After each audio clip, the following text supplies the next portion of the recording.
ഹഫ്സ് റിവായത്ത് കഴിഞ്ഞാൽ ലോകത്തേറ്റവും കൂടുതൽ ഇന്നും പാരായണം ചെയ്യപ്പെടുന്ന മറ്റൊരു റിവായത്താണ് വർഷ് അൻ നാഫിഅ അൽ മദനി. മദീനയിലെ ഖിറാഅത്തിൻ്റെയും ലുഗത്തിൻ്റെ ഒക്കെ ഇമാമായ ബഹുമാനപ്പെട്ട നാഫിഅ അൽ മദനി തങ്ങൾ നേരിട്ട് താബിഇൽ നിന്ന് നേരിട്ട് ഖിറാഅത്ത് കേട്ട ഇമാമാണ്. അഇമ്മത്തുൽ ഖുറാഇൽ അശറയിൽ പണ്ഡിതന്മാർ പറയുന്ന കൂട്ടത്തിൽ കോർവയിൽ തർത്തീബിൽ ആദ്യം എണ്ണുന്ന ഇമാമാണ് നാഫിഅ അൽ മദനി റളിയല്ലാഹു അൻഹു. അവിടുത്തെ ഒരു റാവിയാണ് വർഷ് റളിയല്ലാഹു അൻഹു എന്നറിയപ്പെടുന്ന ഈസ എന്നാണ്, അതല്ല വർഷ് എന്നാണ് സ്ഥാനപ്പേര്.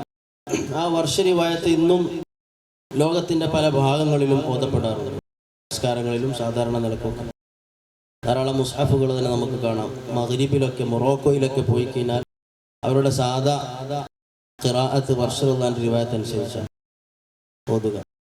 ആ വർഷ് റളിയല്ലാഹു റിവായത്ത് പെട്ടെന്ന് മനസ്സിലാകുന്ന രൂപമാണ് നാം വദ്ദുഹാ സൂറത്തിൽ ഓതിയ മദ് ബദൽ.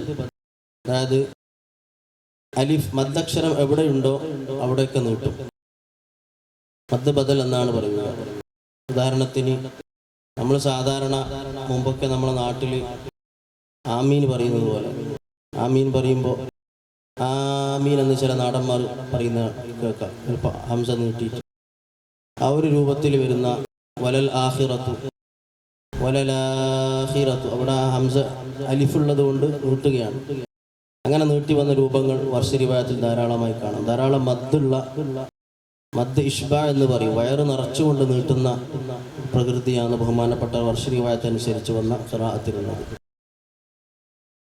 അതിൽ നൽപ്പം നമ്മുടെ സൂറത്തുൽ ഫാത്തിറിലെ ഇന്നല്ലദീന യത്ലൂന കിതാബല്ലാഹി വഅഖാമുസ്സലാത്ത 2-3 ആയത്ത് വർഷ റിവായത്ത് അനുസരിച്ച് ഇൻഷാ അല്ലാഹ് ഓതാം. أعوذ بالله من الشيطان الرجيم. بسم الله الرحمن الرحيم. إن الذين يتلون كتاب الله وأقاموا الصلاة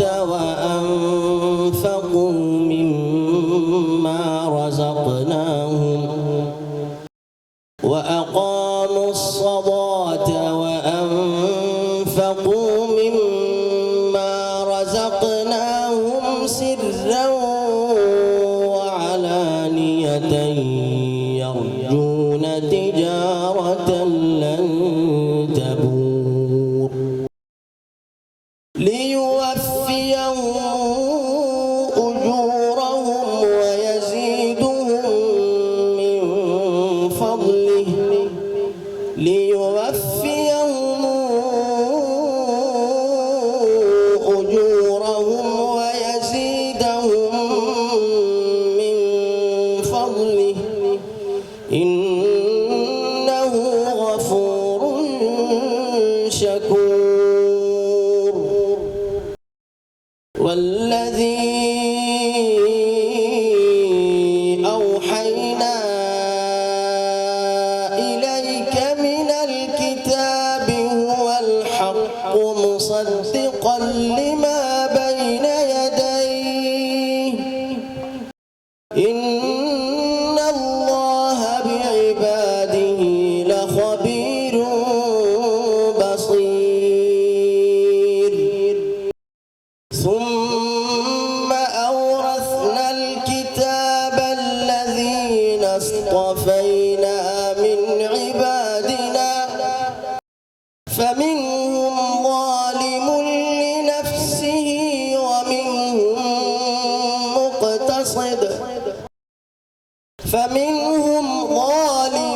لنفسه ومنهم مقتصد ومنهم سابق بالخيرات بإذن الله ذلك هو الفضل الكبير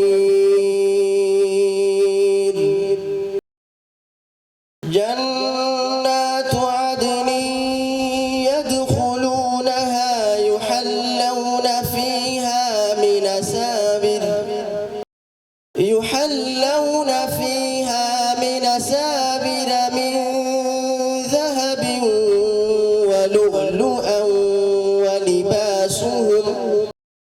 ولؤلؤا ولباسهم فيها حرير وقالوا الحمد لله الذي